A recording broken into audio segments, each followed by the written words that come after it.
Bueno, buenos días. Mi nombre es Silvia Justo, soy psicoanalista, fundadora y directora de Cesamende, que es una institución que se dedica a la asistencia y formación en psicoanálisis. Voy a dar comienzo a estas conferencias del mes de agosto. El sujeto de la locura no es psicótico, y yo les voy a hablar de la locura como fenómeno. Cuando hablamos de locura, hablamos de una posición específica del ser hablante, quien ha cortado todos sus lazos sociales, se ha retirado de ellos. No hace diagnóstico diferencial entre neurosis y psicosis, y tampoco es específica de una neurosis particular. Es un estado transitorio más que una estructura.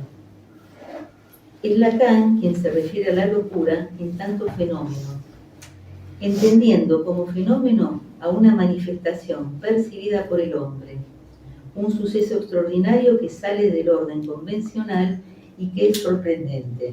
Después yo voy a presentar un recorte clínico y nos va a quedar un poco más claro qué es esto de la locura. Entonces, es aquello que amarra al sujeto tenazmente a una escena sin posibilidad de que se plantee una pregunta acerca de lo que le pasa. Porque el es ajeno, es un sentido que se le impone, que lo tortura. Se le impone como algo ajeno al sujeto, ya sea que puede provenir del exterior o del interior.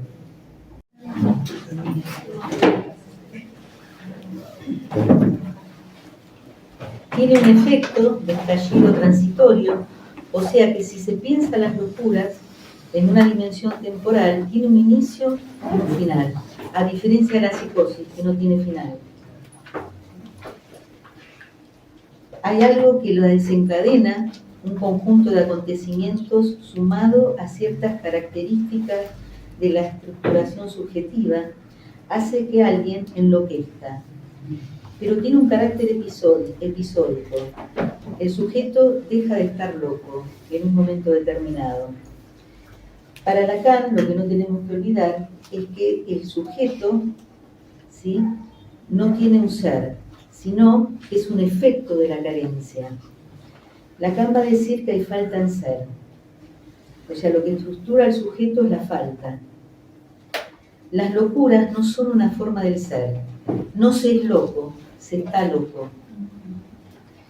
En un texto de 1924, Neurosis y psicosis, esto lo van a encontrar en la página 158, Freud dice: la afirmación de que neurosis y psicosis son generadas por los conflictos del yo con las diversas instancias que lo gobiernan y por tanto corresponden a un malogro en la función del yo, quien, empero, muestra empeño por reconciliar entre sí todas esas exigencias diversas, exige otra elucidación que la completaría. Nos gustaría saber cuáles son las circunstancias y los medios con que el yo logra salir airoso, sin enfermar de esos conflictos que indudablemente se presentan siempre. Sin duda que para dilucidarlo deberán convocarse los más diversos factores, pero desde ahora pueden destacarse dos aspectos. Es indudable que el desenlace de tales situaciones dependerá de consideraciones económicas, de las magnitudes relativas de las aspiraciones en lucha recíproca, y además el yo tendrá la posibilidad de evitar la ruptura hacia cualquiera de los lados, deformándose a sí mismo, consintiendo menoscabos a su unicidad y eventualmente segmentándose y partiéndose. Las inconsecuencias, extravagancias y locuras de los hombres aparecerían así. Entonces, las extravagancias, las cosas dichas o hechas sin reflexión, esto Freud lo llama inconsecuencias, y las locuras de los hombres son asuntos de un yo deformado. Nuestro referente en las locuras es el yo, y una malformación de la estructuración narcisista que lo sostiene. Este fenómeno no es simbólico, ¿sí?, ni está sujeto al intercambio fálico, no está disponible para ninguna transacción con el semejante. Si hay algo que rechaza al loco, es la implicancia en el deseo, la división subjetiva, lo que rompe ruidosamente con cualquier ideal. Por lo tanto, la locura es un fenómeno yoico, tiene que ver con lo imaginario. El loco no quiere saber nada con la castración, ¿sí? Después, en unas conferencias, en 1917, en la conferencia 16, Psicoanálisis y Psiquiatría, Freud presenta la concepción psicoanalítica de los fenómenos neuróticos y va a trabajar la idea delirante tanto en la neurosis como en la psicosis.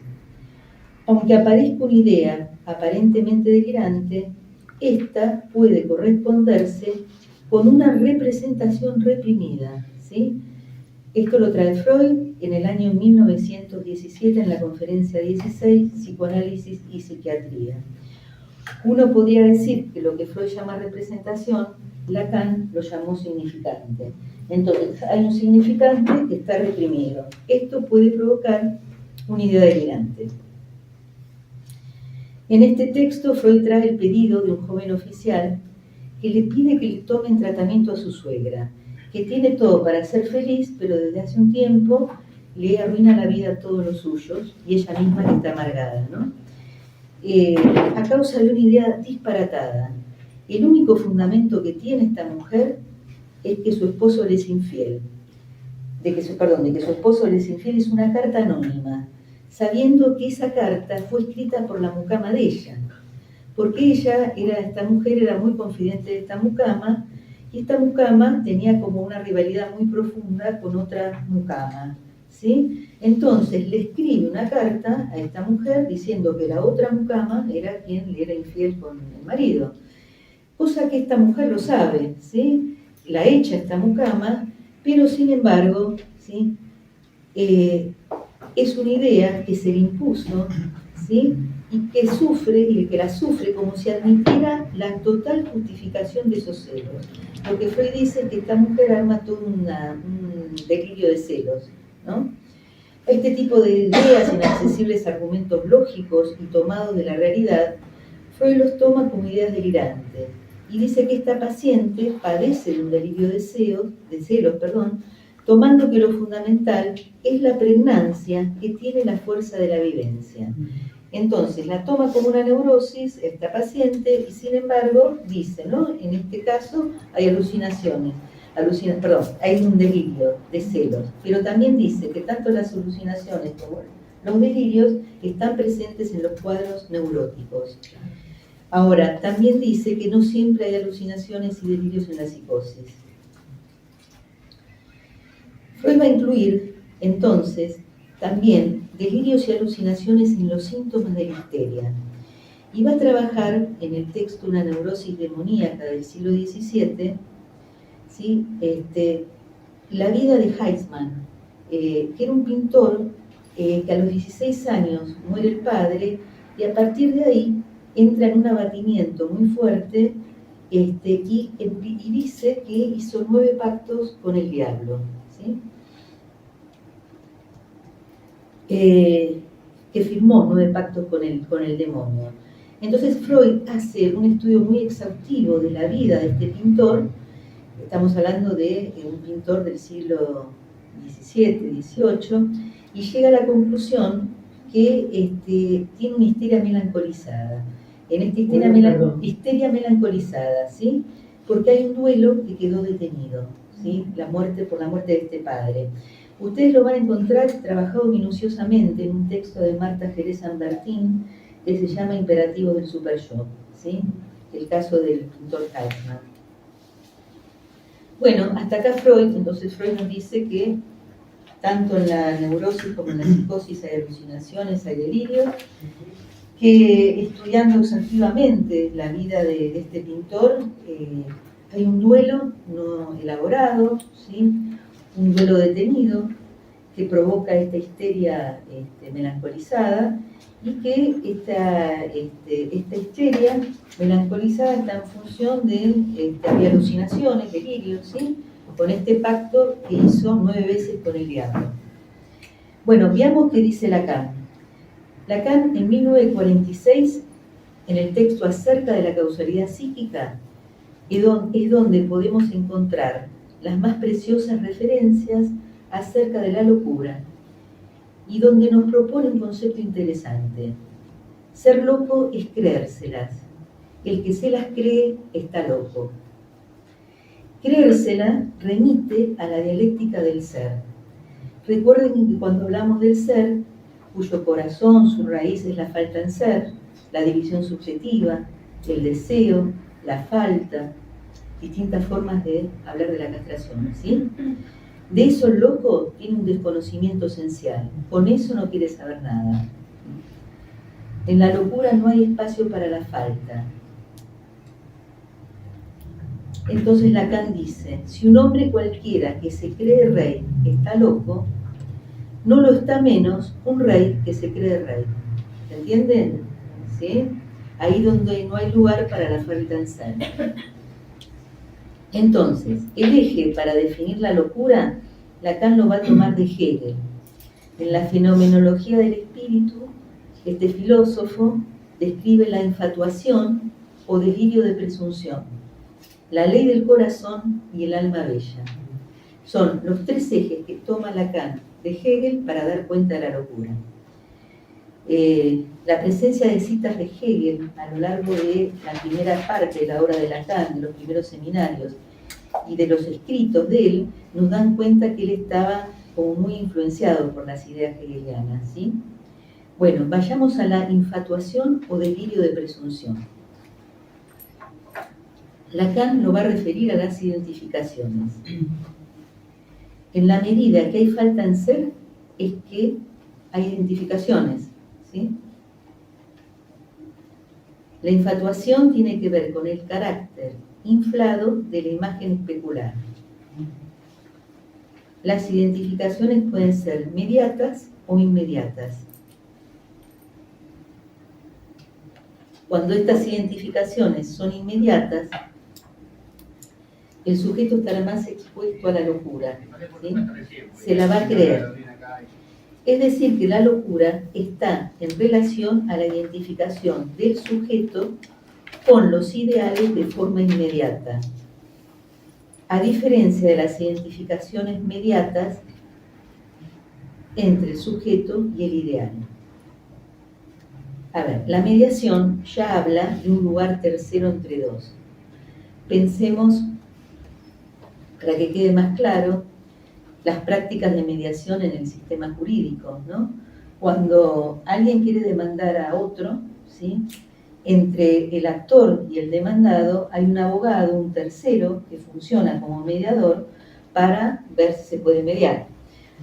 Una cosa es una identificación inmediata que, por ejemplo, y otra cosa es inmediata. Si yo tengo el ideal de ser pintora, de ser una buena pintora, es probable que me ponga a hacer cursos, ¿sí? Y que quiera pintar bien y que me perfeccione y que en algún momento tenga la idea de, no sé, presentar una muestra con mis pinturas.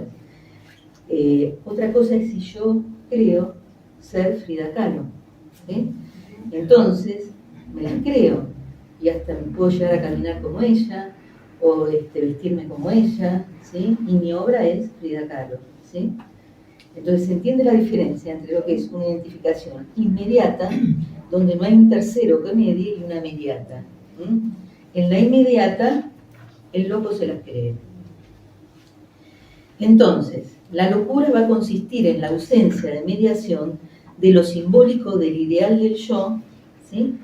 Que es la instancia cuya función en lo simbólico es regular la estructura imaginaria del yo, las identificaciones. Es un significante que opera como ideal. Eso es el ideal del yo, ¿sí? Entonces, esa ausencia de mediación va a dejar el lugar para la captura en lo imaginario del yo ideal, siendo el yo ideal el ideal de la perfección, ¿sí? Se produce entonces un estancamiento del ser en una identificación ideal. Es una identificación coagulada por el cual el loco se la cree y difícilmente puede haber algo que lo haga dudar. La realización de la identificación del sujeto con el ideal sin la mediación del otro le da al ser la ilusión de la libertad, ser lo que es sin el otro, libre de las ataduras del otro. El loco es el único hombre libre, dice Lacan. Es el que vive fuera de las cadenas discursivas que hacen que la palabra que se enuncie tenga que pasar por el juzgamiento del otro. Esto es una neurosis, que espera la respuesta del otro, de qué me van a decir, qué van a pensar de mí, ¿no? El loco, sí, y también el psicótico, no está dependiendo de ese juzgamiento. Es en su lenguaje que el loco es libre.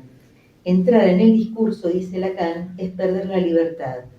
Pero si bien se es libre de las ataduras del otro, ¿sí?, en realidad se es títere del ideal. El creerse libre vale decir sin relación al otro, cuando en realidad se está amarrado al ideal. En relación a la ley del corazón, el loco intenta que su certeza inmediata y particular se vuelva sin mediación alguna ley universal. Él quiere imponer su ley y por imponerla va a recibir la réplica, el contraataque del universo que lo rodea. Como ejemplo tenemos con la ley del corazón perversa a Hitler. ¿Sí? Claro. La tercera característica es el alma bella, que sería posicionarse ante su universo como alguien que no tiene nada que ver con los desórdenes que provoca, con la ley del corazón. ¿Sí? No puede reconocer que las discriminaciones y desórdenes que provoca son en respuesta a sus propias actitudes. La histeria es una maestra para esto. ¿Sí? Ahora, hasta acá Lacan, esta es la primera parte de Lacan, de la teoría lacaniana respecto a la locura. Más adelante, en los últimos seminarios, va a hablar de cuando uno de los nudos se desata, el sujeto enloquece. No me voy a meter con eso, pero Lacan habla de la teoría de los nudos, no sé si ustedes, ¿sí?, simbólico, imaginario, real. Un nudo que se desate, ¿sí?, el sujeto enloquece. Esa es la última parte de la teoría de Lacan. Pero hay otros autores que dan cuenta de las causas que operan para producir el desencadenamiento en las neurosis de la locura. ¿Sí? Nación tiene la hipótesis de que la locura en las neurosis se produce por la forclusión parcial de un significante que no es el nombre del padre. Una segunda hipótesis es que en la locura se trata de significantes reprimidos, apenas enmarcados por el trabajo de la censura. La locura es una posibilidad abierta a toda subjetividad, más allá de las estructuras clínicas, ya sea que se trata de un desencadenamiento neurótico o psicótico. Si el psicótico se las cree, ¿sí?, en ese punto, si uno viene escuchando el delirio y no tiene nada que ver con esto que les voy a decir, hay un desencadenamiento de locura ahí. Si el psicótico cree que es Jesús y nunca tuvo un delirio místico, ¿sí?, uno dice, bueno, ahí hay un desencadenamiento, ¿sí?, si se las cree. En ambos el sujeto está rechazado del significante, pero mientras que en la locura transcurre dentro de los fenómenos de sentido, la psicosis está dentro de los fenómenos del lenguaje. ¿Sí? Por ejemplo, los neologismos. Los fenómenos de sentido están sostenidos por el nombre del Padre, como eje que ordena la función simbólica. Mientras que en la psicosis lo fortuido, lo simbólico, retornan lo real, con distintas presentaciones. Delirio, alucinaciones, perplejidad subjetiva. Un sujeto que está representado por el delirio. En Freud, el concepto de forclusión, él lo llama rechazo. ¿Sí? Lo podemos encontrar en nuevas puntualizaciones sobre las neuropsicosis de defensa y en neurosis de defensa. Son textos de 1894 el último y 1896 el anterior. Y va a hacer referencia a una clase más eficaz de defensa que consiste en que el yo rechace la representación insoportable junto con el afecto y se comporta como si la representación nunca hubiese existido. O sea, la rechaza. ¿Sí? Entonces Freud nos va a decir que el yo se arranca de la representación intolerable pero de esta se va a entramar de manera inseparable con un fragmento de la realidad. O sea, esta va a aparecer en un fragmento de la realidad, ¿no? Entonces dice, no es raro que una psicosis de defensa interrumpa episódicamente el curso de una neurosis. La forclusión parcial sería una detención de la cadena significante donde, llegado en determinado momento, hay un accidente y no hay un significante con qué seguir, no hay una representación con qué seguir. Ahora en el caso clínico lo vamos a ver. Hay algo que se tendría que haber nombrado, pero no hay nada para nombrar. Hay un agujero, un vacío. Siguiendo a Freud, nos encontramos como en una neurosis demoníaca en el siglo XVII, con un duelo suspendido, antecedente del desencadenamiento de las locuras. Nos encontramos con un duelo imposible de elaborar, donde en el lugar del significante de la pérdida no hay, ¿sí? no hay nada para nombrar la pérdida, y entonces hay una sustitución extravagante del objeto perdido. Todos los autores, Nacio, Jerez Ambertín, Elida Fernández, ¿sí?, coinciden en que se refiere a la falta del significante del deseo del otro. Ese significante es lo que muestra la falta en el otro, ¿sí? Este significante en falta plantea una falla en la inscripción edípica, que normativiza el deseo con relación a la posición fálica, lo que marca un duelo que en general, cuando se superpone con otra pérdida, desencadena en una locura. El padre, en su función normativa, prohíbe a la madre. De esta forma va a legitimar otros goces posibles, o sea, habilita los goces exogámicos, ofreciendo un abanico de posibilidades diferentes a la madre. Y de esta forma le permitirá más adelante al sujeto en formación constituir su fantasma, pudiendo responder: ¿qué quiere el otro de mí? Si a esto se le suma el accidente, la contingencia, ahí donde no hay nada para nombrar, algo que no ha podido ser inscrito es llamado a operar ahí, y el sujeto no tiene con qué responder. Entonces, apela a que esto provenga de lo real, alucinaciones, delirios, ¿sí? Si este padre en su función normativa no opera, el sujeto queda caído del lugar del falo, ¿sí?, de la madre, desnarcisado, y el encuentro con el otro duelo, en función de una contingencia, de un accidente, ¿sí?, lo lleva al lugar del duelo imposible de elaborar, de no haber sido el falo de la madre, ¿sí? Y esto lo arroja a la locura. A diferencia de la psicosis, que no es el falo de la madre, porque ni siquiera se adviene a ese lugar, el psicótico, ¿sí?, el neurótico va a ser el objeto del deseo del otro, ¿sí? Es aquí donde surge el qué me quiere del neurótico, la pregunta del neurótico. Ustedes me miran y yo no sé si se entiende. ¿Tienen lectura de acá? Sí. ¿Sí? Bueno. Mientras que en la psicosis en realidad hay una afirmación, ¿sí? El otro complota contra mí. Hay una diferencia fundamental. La pregunta frente a la respuesta. El otro complota sobre la pregunta neurótica con la respuesta psicótica, que el otro complota contra mí gozándome. Mientras que en la neurosis, bueno, esto mejor no lo digo porque ahí parece que complica un poquito más. Bueno, entonces, estos sujetos, ¿sí?, que desencadenan una locura, hay algo ahí, un duelo suspendido, porque hay una falla en la operación del padre que tiene que normativizar, ¿sí? Entonces no pudo elaborar ese lugar, ¿sí?, de no haber sido el falo de la madre. Un accidente determinado dispara esto y no hay un significante que pueda dar cuenta de eso que no se fue. Y ahí desencadena la locura.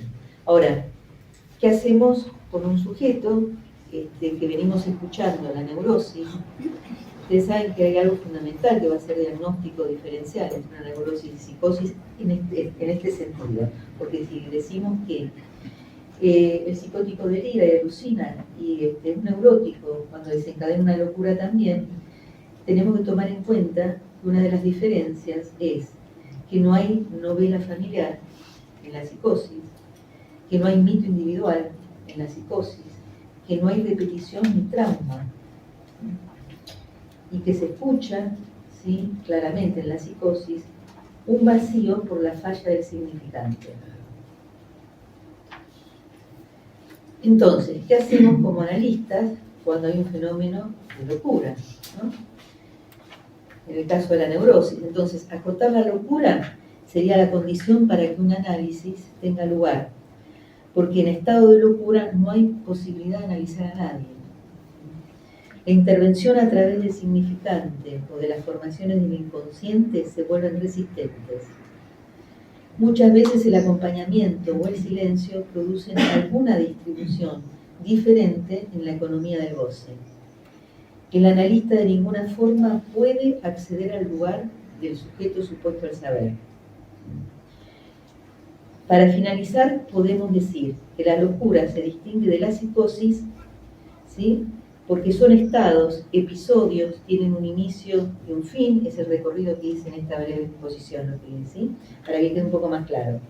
No son una estructura clínica, es un fenómeno en donde aparecen delirios y alucinaciones que se presentan en casos que desde ya estaban, que hasta entonces eran considerados de neurosis, estaban diagnosticados como neurosis. Estos episodios no son integrados a la cadena significante. No hay un significante con qué seguir. Por ejemplo, un significante que nombre la pérdida. Por lo tanto, están relacionados con un imposible de recordar y de decir. Pasado el episodio de locura, el neurótico no recuerda nada, ¿sí? Jerez San Martín lo relaciona con un duelo imposible de elaborar. Aranasio, el mecanismo está en relación con la formación parcial y un significante que no es el del nombre del padre. A diferencia de la psicosis, que ese es el significante forfluido. El significante del nombre del padre es un significante que funciona como anclaje. Como si no se tiene, el sujeto anda a la deriva, ¿sí? Su ausencia condena al sujeto al anonimato, ya que no tiene un significante que lo represente para otro significante. Queda sin referencia. Recuerden que la locura está dentro del sentido, ¿sí? Es un fenómeno yoico, ¿sí? La primera época de Lacan está en relación a una perturbación del yo, en su articulación con el ideal del yo y el yo ideal, con lo simbólico y lo imaginario. No hay mediación con identificación, no hay una instancia tercera, hay inmediatez, el loco se las cree, ¿sí?, y no quiere saber nada. La función del yo es el desconocimiento, no quiere saber nada con la castración. Pasemos al caso clínico entonces.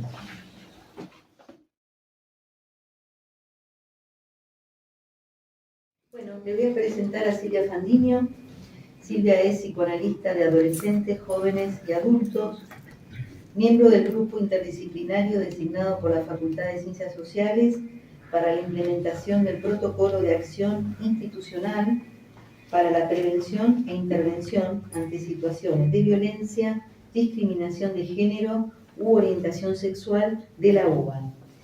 Es coordinadora del área de orientación del estudiante y del graduado de la Facultad de Ciencias Sociales, también de la UBA.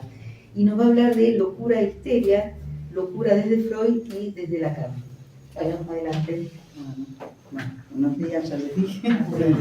Bueno, voy a comenzar.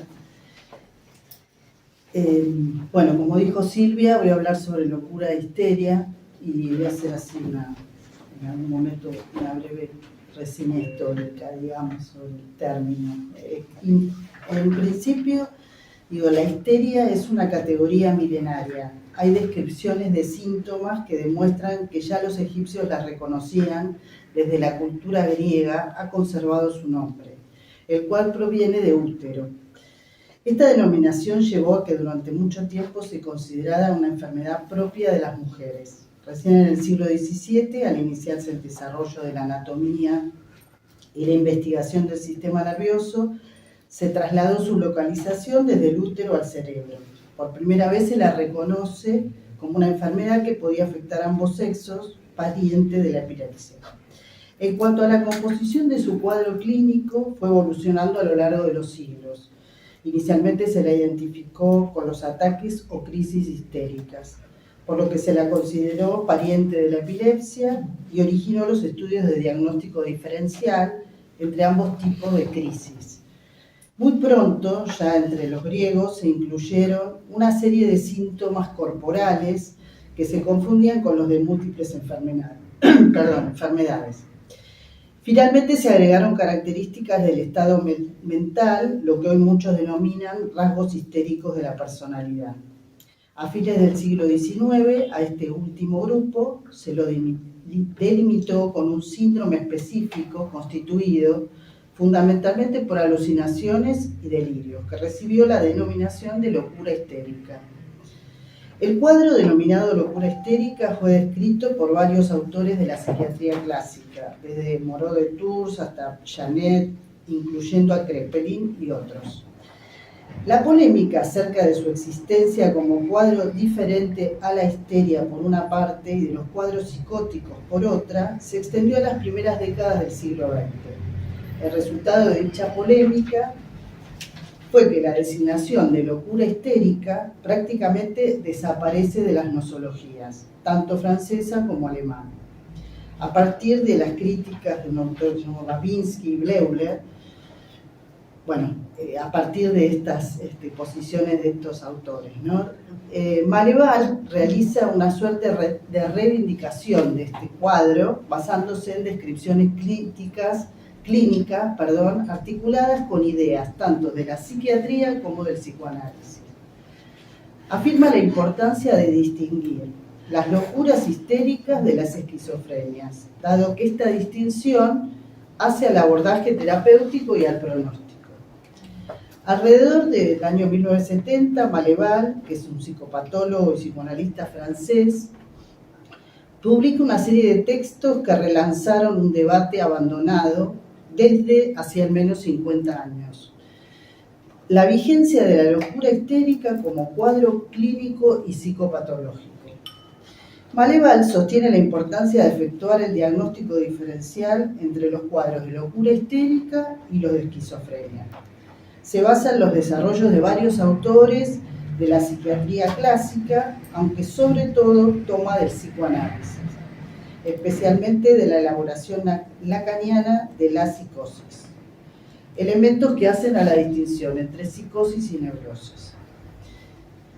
La experiencia nos plantea de manera creciente a ciertos cuadros en los que las manifestaciones se asemejan a las de un cuadro psicótico. Un poco, algunas cosas que decía así, ¿no? Fenómenos alucinatorios, desarrollos delirantes, importantes alteraciones de la imagen corporal, pero que también portan ciertas características que generan dudas diagnósticas. Fundamentalmente porque se trata de fenómenos transitorios, que pueden ceder espontáneamente o más frecuentemente que son modificables por la acción de maniobras sugestivas o intervenciones psicoterapéuticas. Hay ciertas características que difieren de lo típico del cuadro esquizofrénico. Los delirios son del tipo onírico, las alucinaciones se presentan más cercanas al fenómeno del doble, los trastornos de la imagen corporal se asemejan más al síntoma conversivo que a los fenómenos del síntoma catatónico. Acá podríamos pensar también lo que son las anorexias, ¿no? Todos los trastornos de la alimentación. Podemos apreciar la importancia de que existan aportes que ayuden a ampliar y abrir la grilla nosológica para poder admitir variantes y matices en las categorías ya establecidas. A continuación, voy a hacer esto que les decía, un resumen de las raíces históricas del debate acerca de la locura histérica. En el siglo XVII hubo una generalización del enfoque médico de la demonología. La medicina también se ha ocupado del contagio en fenómenos colectivos que, como los de posesión, y en algunos casos han llegado a ser verdaderos movimientos sociales. En 1563, por primera vez, un médico se atreve a desafiar a la Inquisición al considerar la posibilidad de enfermedad mental en las brujas y posesas. Recién en el siglo siguiente se formula oficialmente el diagnóstico de histeria para algunos casos de posesión. Se comenzó a incluir la histeria entre las enfermedades capaces de generar trastornos del espíritu, pero tuvo que transcurrir un tiempo para que el saber médico reconociera la existencia en las histéricas de capacidades de imitación que podían llegar a la locura. En el siglo XIX, varios autores, entre ellos Pinel, Esquirol y otros, observan episodios delirantes en el curso de la histeria. Griesinger describe la locura histérica crónica como una complicación posible de toda histeria ordinaria.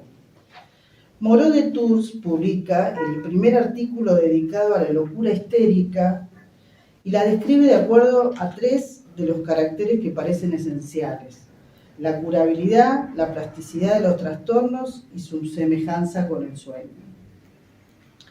Los principales trabajos realizados sobre la locura histérica aparecen a fines del siglo XIX, que son los de Janet, Freud y Breuer. Por distintos caminos llegan a la conclusión de que el delirio posee un sentido oculto a la conciencia del sujeto y que es curable mediante hipnosis o psicoterapia. Janet afirma que el delirio es producido por el primer mecanismo que en otros casos ocasiona parálisis, contracturas y otros síntomas.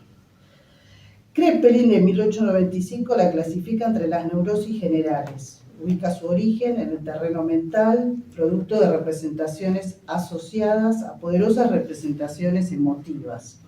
En cuanto al tratamiento, plantea que al producirse los trastornos por sensaciones, se los puede hacer desaparecer por influencias psíquicas.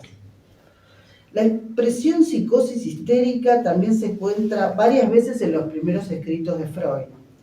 En una carta a Fliess de 1895 le dice que debido al fracaso de la defensa, las representaciones traumáticas no han sido reprimidas ni liquidados los afectos desagradables y las alucinaciones se muestran hostiles al yo y a las defensas.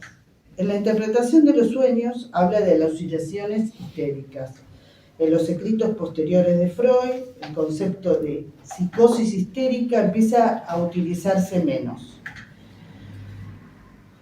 Freud reconocía la existencia de delirios y alucinaciones en manifestaciones agudas de la histeria, pero cuando se convierte en un delirio crónico diagnostica una demencia precoz. Freud se ve llevado a incluir una parte importante de la locura histérica en la demencia precoz. A partir de la clínica de Babinski va a ir desapareciendo la denominación de locura histérica y esto modifica la conceptualización que hacía Charcot sobre la histeria. Los síntomas histéricos dejan de confundirse con alteraciones neurológicas y saca a la histeria de la organicidad. Este proceso se profundiza en las primeras décadas del siglo XX con el concepto de esquizofrenia de Pleugler. Toma de Abraham lo referido al diagnóstico diferencial entre histeria y demencia precoz, según el cual la demencia precoz presentaría trastornos más acentuados y la indiferencia afectiva sería uno de sus rasgos dominantes. El problema del diagnóstico diferencial entre demencia precoz y locura histérica constituía una de las principales preocupaciones de la época. Para concluir en relación a este debate, no se encuentra en los autores de principios de siglo un criterio estructural riguroso que establezca un diagnóstico diferencial entre locura histérica y demencia precoz. Solo comparten la idea de que en los psicóticos hay una incapacidad para iniciar la relación transferencial y comenzar un tratamiento analítico.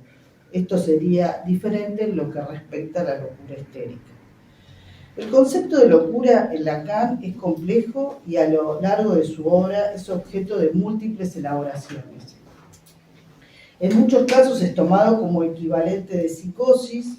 Esta confusión puede traer consecuencias nefastas en la clínica psicoanalítica. El término locura es una categoría que atraviesa las estructuras lacanianas.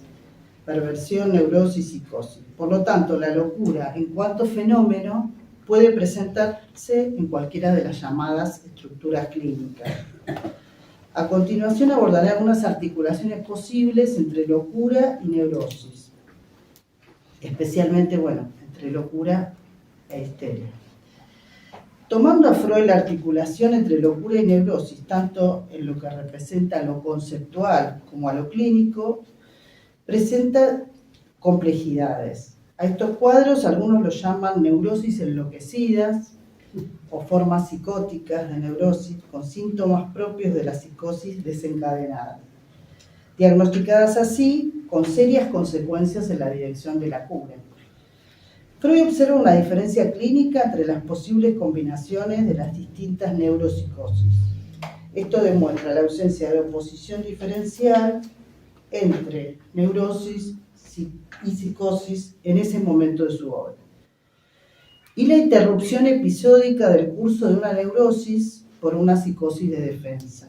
Dicho en otras palabras, un episodio psicótico en el curso de una neurosis. Freud va a decir en Neurosis y Psicosis, su texto, el yo tendrá la posibilidad de evitar la ruptura hacia cualquiera de los dos lados, deformándose a sí mismo, consintiendo menoscabos a su unidad y eventualmente segmentándose y partiéndose. Lacan va a plantear desde su perspectiva que las estructuras freudianas no intersectan y no son combinables. Por lo tanto, no podemos responder a este problema con la tesis del desencadenamiento de una psicosis en el curso de una neurosis, o situando núcleos o fragmentos o partes de una psicosis en una neurosis o viceversa, como hicieron otras escuelas psicoanalíticas.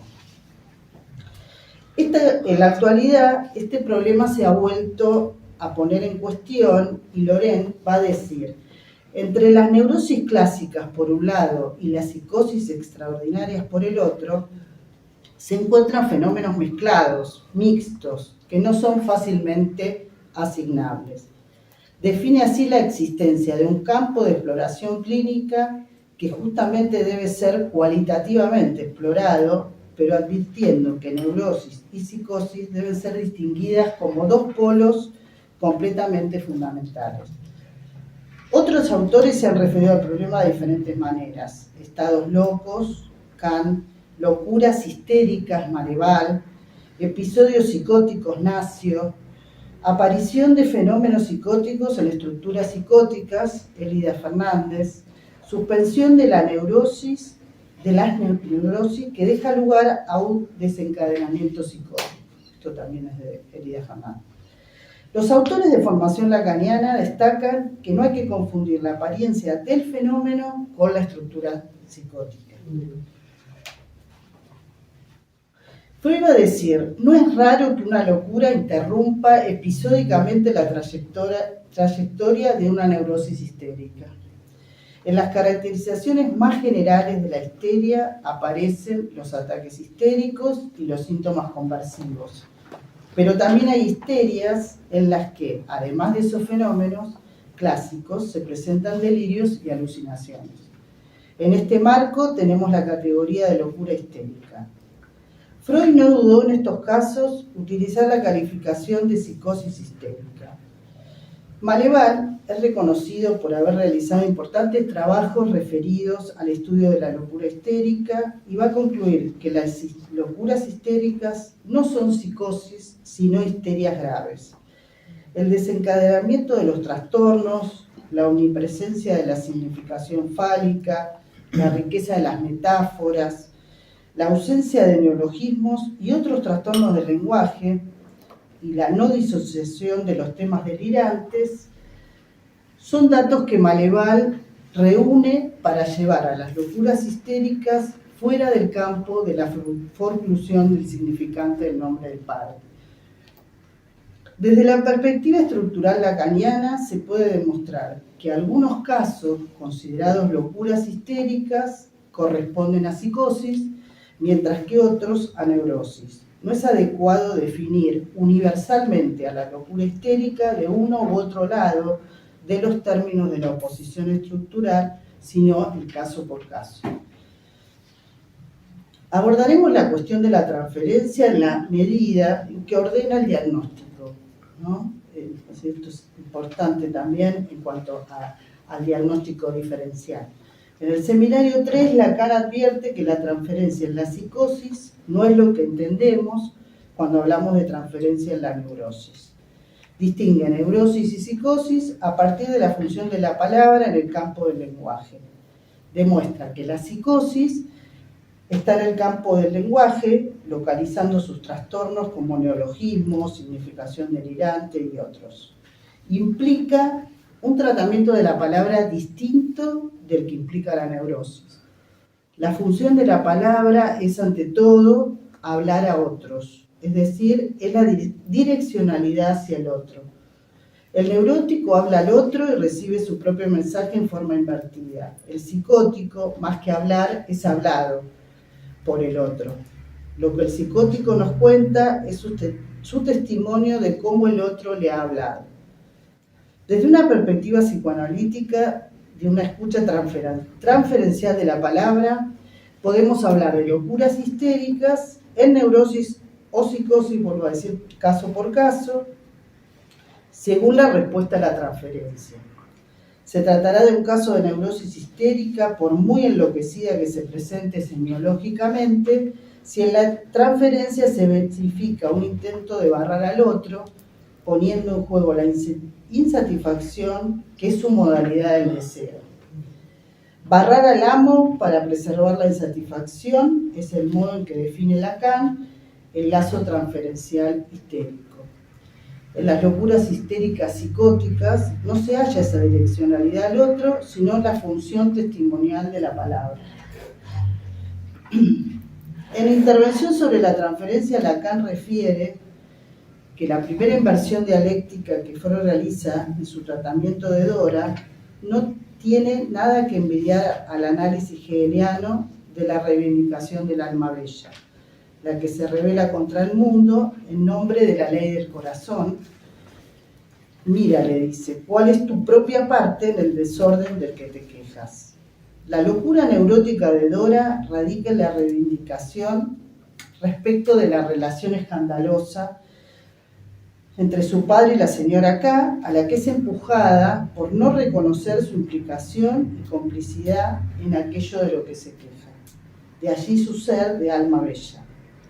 Lacan aclara que se trata de una reivindicación no psicótica, dada la ausencia de trastornos de lenguaje. Lacan va a decir, me vi obligado a hablar de transferencia porque solo este factor me permitió esclarecer las particularidades del análisis de Dora. Para concluir, Lacan define algunos márgenes entre distintas formas de presentación de lo que llama locura en la histeria.